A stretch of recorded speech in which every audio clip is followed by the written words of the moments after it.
First of all was Nietzsche, specifically third essay, Genealogy of Morals, when he's talking about art and who it is that art serves, and you're marking this transition of art for art's sake. So there's that, and then I also thought about Gadamer.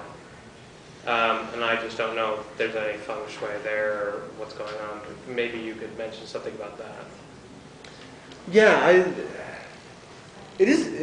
just trying to moor down where the aesthetics are even important here. I mean, I hadn't even thought of it until this moment, but he never engages the hermeneutic tradition at all. And I would suppose that that's simply because the hermeneutic tradition, Gadamer is an exception on this point, but for the most part, the hermeneutic tradition is so explicitly theological that I think Ranciere sees it as bankrupt for that reason. That it sees art as a kind of iconography rather than the production of images in the aesthetic sense. So art, maybe insofar as it does engage in this sort of representation, is the sort of iconographical. In as much as it bears witness to an absolutely other, right? I mean, this is the notion in Heidegger, and Gadamer carries it over and makes it a question of a kind of historical hermeneutic. But this idea that art bears witness to some primitive absence, some disappearance of being, right? The withdrawal of being in terms of Heidegger. But for one way Ranciere would put it is that there are two ways that art completely misunderstands itself. It sees itself as being stuck on some kind of past event that it scandalizes, or as being turned to some event still to come. So you have Derridian version on the one hand, and this Leotardian version on the other hand, where it's turned back to the Shoah, right? That's the moment of absolute break, or Adorno, right? There's no such thing as art after Auschwitz. And he sees these as the two derelictions. And I think he would see the larger hermeneutic movement, although Gadamer may again be an exception here, but he would see the larger hermeneutic movement as falling into the Leotardian camps, as being still stigmatized by what happened at Auschwitz, I would think. As far as Nietzsche goes, that's a big question. Well, I mean, I nailed it down specifically to the third text. I mean, because Nietzsche delineates, the sort of the patronization of art by aristocrats and religion and things like this. And now it seems to pretend like it's so, free art for art's sake, and this is the thing he fantasizes about.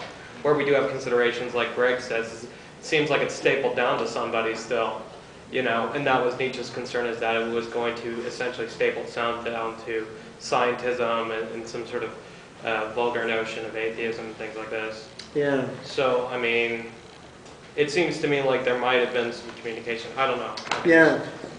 Yeah, I've never seen him talk about Nietzsche in any of his stuff on aesthetics, which is pretty surprising also. So, yeah, I've got a series of questions for Ranciere after this discussion, that's for sure. Track him down. Email him. So, yeah. In the back. Mine's really short. Oh. Just reading the quick bio on Ranciere, it mentioned that he broke with Alistair in association with May 68. After May 68. So in the 70s. It wasn't about 68 then. It was about the retroactive interpretation of May 68. But in particular, this idea of a science of history in Marxism. I mean, that's the biggest break, I think. Okay, so it really wasn't about 68. It was just... Yeah, not so directly. That's all. Ranciere interprets 68 as a mistake in a lot of ways. Oh, really? Wow. Yeah. He just says it was. I mean, just as Greg was putting it earlier, it was more of voice and not speech. And he compares other insurrectionary moments where everyone's actually reading, right?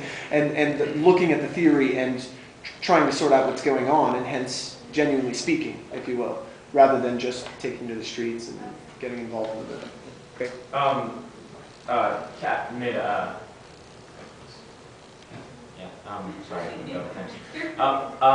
made a distinction of sort of lumping, or not lumping, but seeing the affinity between participatory democracy, which is this notion that we should, all constantly be in discussion and meeting and deciding about our communities. To what extent does does Ranciere have an insurrectionary break with that? To what extent is it not simply about, talking to each other about our communities and problems and making, collective decisions, which is the ultimate dream, right? The endless discussion is the dream of the democratic, deliberatist or various, participatory democracy thinkers. To what extent is there an insurrectionary break? Like, what if anything, makes Ranciere not a liberal, but a radical emancipationist? What's the deal? For him, there cannot be a cessation of politics. Politics is an infinite procedure. And so there are two positions that we could slide into from Ranciere that he seems to be positioned between. On the one hand, it would be easy to slide into this, what he calls parapolitics, just the Habermasian rationality of let's all argue and have partisan politics, right? On the other hand, if we move away from that model toward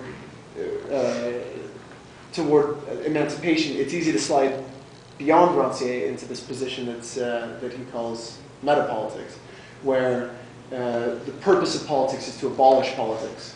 But again, that equates policing with politics and doesn't recognize that politics is perennial. It has to happen at every moment, in every given moment. So rather than a question of getting together and talking about what we'd like to do and how things can get better and that sort of thing, it's the incessant and reemergent at every moment self-assignation of a name and a constant figuring out over and over and over again what is now passing as indiscernible and how do we take another step. Yes? It seems to me that all this comes back to responsibility. Like, if you abdicate your sense of responsibility to somebody else, then you lose your speech. You lose your ability. People that just have voice, for some reason, they've given their responsibility for their actions to some other entity. I see, given it to somebody else instead of taking it to an organization, a system, something like that, right? Yeah, I think that's a fair characterization of what he's doing. That it's the task of taking upon yourself your own speech, assuming. And that is a choice, right? Yeah. That anybody can make, no matter where they're at. They could be in a prison camp, or they could be on the streets. That's right. Yeah. So there's no inherent problem. Is there an inherent problem of Ranciere to linking this self-naming? Two questions. One, so is metapolitics the Stalinist turn, which should be pretty simple, and then two, is there an insurrectionary aspect to libertarian politics? For example, the October Revolution, right? Lenin declaring all power to the Soviets. Would this be an example of this sort of real politics that he's advocating for, Ranciere's advocating for? Yeah, it's right on that razor's edge, I think is what he'd say, right? In other words, politics for him happens, this is a sloppy way of saying it, politics happens at the level of the individual, you could say. So that, so when Lenin announces that the freedom of the Soviets, do the Soviets name the freedom of the Soviets is the trick, I think, for Ranciere, right? And every single instance in which that is happening, every person by person that's happening, politics is happening. So yes, politics is happening as Lenin announces it, but it could easily not be happening elsewhere in the situation.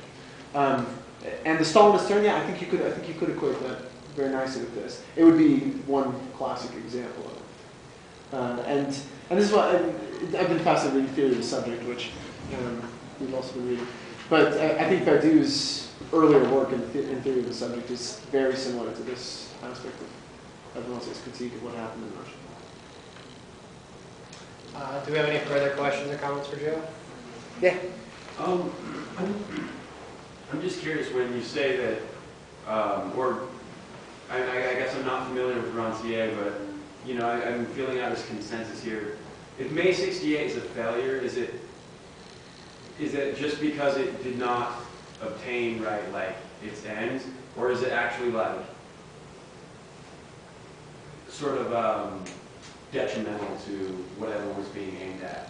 No, I think he would actually say that on the whole it was probably productive. I'm guessing, because he doesn't, at least in the things I've read, I haven't seen a whole lot of what he has to say about it. I imagine his earlier stuff probably talked a great deal more about it. His pre-1980s stuff. But I think he sees it as a failure in that it was the movement of the masses, but but the people didn't emerge as the people nearly as often as it should have, and it fell away too soon. Maybe it was considered sufficient to itself, and that's the problem. So, something like that, maybe. I don't know, is that helpful at all? Last call for questions, comments?